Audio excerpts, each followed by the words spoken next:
আশঙ্কা ছিলই, অবশেষে সেটাই সত্যি হলো। রাষ্ট্রসংঘ সরকারিভাবে ঘোষণা করল গাজায় ভয়াবহ দুর্ভিক্ষ চলছে।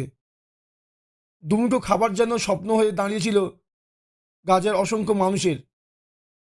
যুদ্ধ শুরুর পর থেকে খাদ্য ও পুষ্টির মানের নিরিখে সবচেয়ে খারাপ পর্যায়ে সম্মুখীন হয়েছিল গাজা। অবশেষে রাষ্ট্রসংঘ সরকারিভাবে ঘোষণা করল মৃত্যুপুরী গাজা দুর্ভিক্ষের সম্মুখীন। যদিও এই দাবি মানতে নারাজ ইসরায়েল। গাজার এই ঘোষণার পরই পশ্চিম এশিয়ার প্রথমবার দুর্ভিক্ষের মুখোমুখি। বিশেষজ্ঞদের আশঙ্কা, প্রায় 5 লক্ষ মানুষ অনাহারে বাস করছেন সেখানে।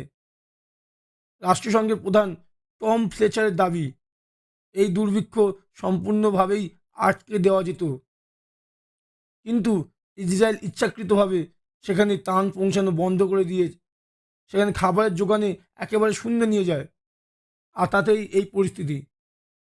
এদিকে এই দাবি উড়িয়ে দিয়েছে ইসরায়েল।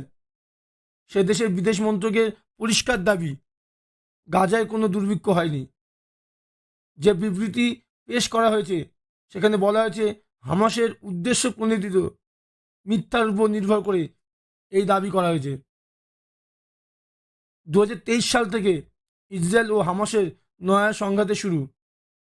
এরপর থেকে অন্তত 60,000 প্যালেস্তানীয় মৃত্যু হয়েছে বলে দাবি।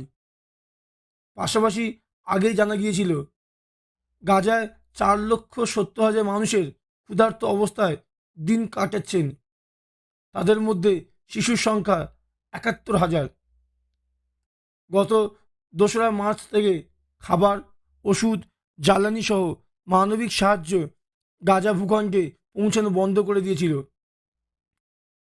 পরে ত্রাণে সম্মতি দেওয়া হলেও ইসরায়েলি সেনার গুলিতে ত্রাণ নিতে আসা অসংখ্য মানুষের মৃত্যুর অভিযোগ ঘিরে গাজার পরিস্থিতি আরও বিপজ্জনক হয়ে উঠেছে।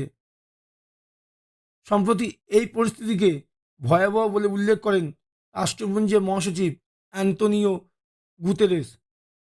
গাজা প্রসঙ্গে তিনি বলেন, সাম্প্রতিক সময়ে গাজা মৃত্যু এবং ধ্বংসের এমন এক স্তরে রয়েছে যার তুলনা নেই। এবার জানা গেল আর দুর্ভিক্ষ পরিস্থিতি নয়, এবার একেবারে দুর্ভিক্ষে গ্রাসে গাজা।